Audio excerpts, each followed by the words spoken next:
Hey, this is Andre from AndreSanders.net. Just wanted to briefly remind you that words do become flesh. The reason why I'm mentioning that because lately I've been reading Robert Kiyosaki's Retire Young, Retire Rich book. And early in that book, he mentioned that his rich dad used to tell him when he was real younger, when he used to be in church, still talking about his rich dad, and he remembers one of the verses in the Bible. It said, and the word became flesh. Can't remember exactly where that was in the Bible, but really what he meant by that is you have to mind your words, because really, and this to be straight up, it's basically like speaking something to existence.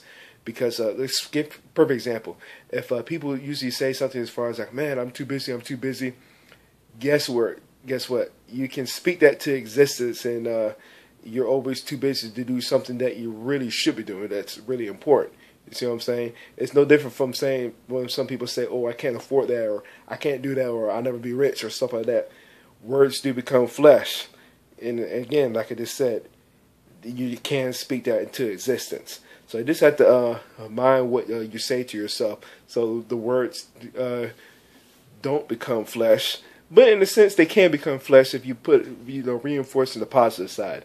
Instead of saying, I can't do something, it should be more of a question as far as how can I do something. Start open up the mind to possibilities. I know a little bit off the subject in a sense we're saying that, but that's almost just the opposite of that. Obviously, as far as like, again, going back to what it says, instead of saying something like, oh, I can't be rich, okay, how can I be rich?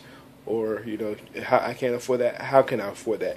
When you start asking yourself a question, it starts to open up your mind. So it's almost like, again, a positive reinforcement too, and against the negative part, that negative reinforcement. So again, just mind your words too, because yes, they can become flesh, and that's just something to just be very mindful of. So if you got value from what I just shared, I'd love to read your comments below, or like and share this video. And with that being said, I will see you in the next video.